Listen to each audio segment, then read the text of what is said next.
मायावती ने अपने भतीजे आकाश आनंद को बसपा के सभी पदों से हटा दिया है। इस बात की जानकारी देते हुए मायावती ने इस बात का भी ऐलान किया कि उनके जिंदा रहने तक कोई नहीं होगा बसपा का उत्तराधिकारी। मायावती के इस फैसले पर सभी लोग हैरानी जता रहे हैं, क्योंकि मायावती ने ये फैसला अचानक लिया है। जिस भतीजे से मायावती को सबसे ज्यादा प्यार था, आखिर उसने ऐसा क्या कर दिया जो बुआ जी ने उससे उसकी सारी पॉलिटिकल पावर छीन ली। तो चलिए आपको बताते हैं इस पूरी खबर का विश्लेषण और साथ ही मायावती के बाद कौन होगा बसपा में नंबर 2 का नेता। लखनऊ में पार्टी दफ्तर में प्रेस कॉन्फ्रेंस करते हुए मायावती ने कहा, अब मैंने खुद भी ये फैसला ले लिया है कि मेरे जीते जी व मेरी आखिरी सांस तक भी अब पार्टी में मेरा कोई उत्तराधिकारी नहीं होगा। मेरे लिए पार्टी व मूवमेंट सबसे पहले है। भाई बहन व उसके बच्चे तथा अन्य रिश्ते नाते आदि सभी बाद में हैं।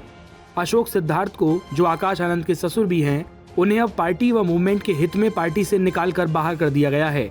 अशोक सिद्धार्थ ने उत्तर प्रदेश सहित पूरे देश में पार्टी को 2 गुटों में बांटकर इसे कमजोर करने का घिनौना कार्य किया है, जो कतई बर्दाश्त करने लायक नहीं है। मायावती यही नहीं रुकी, क्या भतीजा और क्या ससुर, एक एक करके उन्होंने दोनों को जिम्मेदारियों से मुक्त कर दिया। हालांकि प्रेस कॉन्फ्रेंस के दौरान मायावती भतीजे आकाश आनंद पर थोड़ा नरम दिखी और इस निर्णय के पीछे अशोक सिद्धार्थ को जिम्मेदार ठहराया। आकाश आनंद को लेकर मायावती ने कहा, जहां तक इस फैसले में आकाश आनंद का सवाल है, तो आपको ये मालूम है कि अशोक सिद्धार्थ की लड़की के साथ इनकी शादी हुई है। अब अशोक सिद्धार्थ को पार्टी से निकालने के बाद उस लड़की पर अपने पिता का कितना प्रभाव पड़ता है तथा आकाश पर भी उसकी लड़की का कितना प्रभाव पड़ता है, तो ये सब भी अब हमें काफी गंभीरता से देखना होगा, जो अभी तक कतई पॉजिटिव नहीं लग रहा है।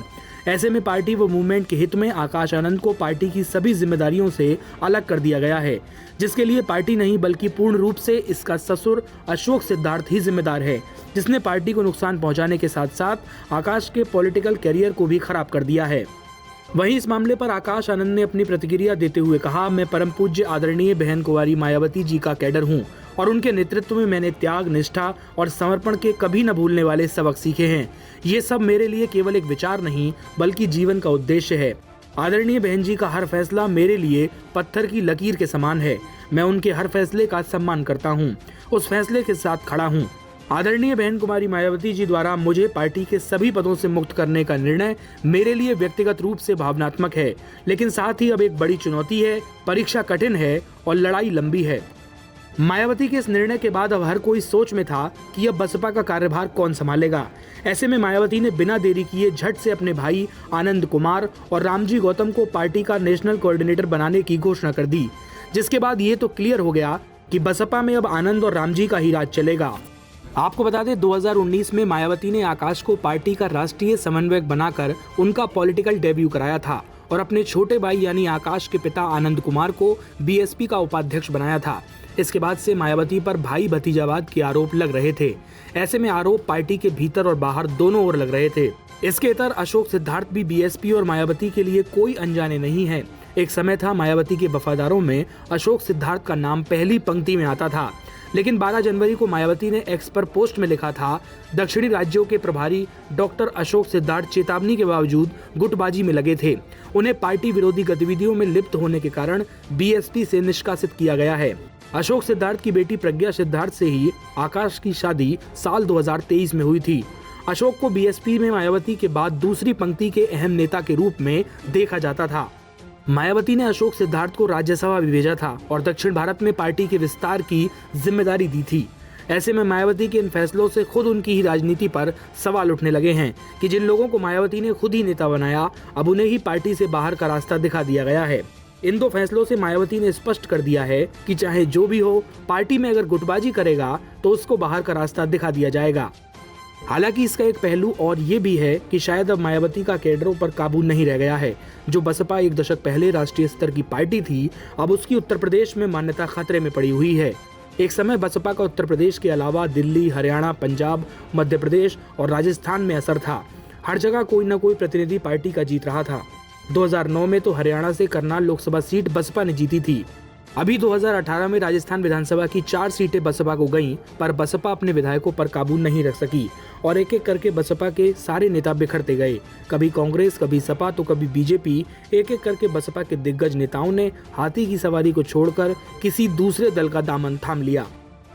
मीडिया गलियारों में भी अगर किसी बात की चर्चा हुई तो वो सिर्फ मायावती और बसपा के दलित वोट बैंक की। ये वोट बैंक भी इस चुनाव में लगभग बिखर गया और पार्टी को महज 2.04% वोट मिला। मायावती, जो यूपी की 4 बार की सीएम रह चुकी हैं, आज शायद दलित मूवमेंट को एकजुट रख पाने में विफल होती दिखाई दे रही हैं। 2007 से 2012 तक उत्तर प्रदेश में अपने बूते राज करने वाली बसपा का आज एक भी सदस्य न तो विधानसभा में है न लोकसभा में। पार्टी के पास पूरे देश में आज एक भी लोकसभा का सांसद नहीं है और 10 से कम विधायक हैं। ऐसे में मायावती आनंद कुमार और रामजी गौतम को पार्टी नेशनल कोऑर्डिनेटर बनाकर या तो बसपा को रिव्यू करने की कोशिश में है या फिर 2027 के यूपी चुनाव में अपना आखिरी दांव खेलना चाहती है। अब देखना होगा कि बिना आकाश गौतम के मायावती आगे सियासी लड़ाई कैसे लड़ पाएंगी। पत्रकार जितेंद्र यादव की माने तो मायावती ने ये दांव बहुत सोच समझ कर लिया है। इसके पीछे उन्होंने पार्टी के भविष्य का भी ध्यान रखा है और काडर को मजबूती से पकड़े रखने का। जितेंद्र बताते हैं कि दरअसल मायावती के निशाने पर आकाश आनंद नहीं थे, उनके सामने सबसे बड़ी चुनौती अशोक सिद्धार्थ थे, जो शायद पार्टी को आगे चलकर हाईजैक कर सकते थे या दो फाड़ कर सकते थे। ऐसे में मायावती ने कल एक तीर से 2 निशाने क्लियर किए हैं। एक तो पार्टी पर अपनी पकड़ बरकरार रखी और दूसरा अशोक सिद्धार्थ को दूर से ही जय भीम कर दिया। नमस्कार, मैं हूं मानक गुप्ता। अगर आपको हमारा ये वीडियो पसंद आया हो तो इसे लाइक और शेयर जरूर करें और हाँ, हमें सब्सक्राइब और फॉलो करना ना भूलें ताकि आप देश और दुनिया की कोई खबर मिस ना करें। तो जुड़े रहिए हमारे साथ और देखते रहिए News 24।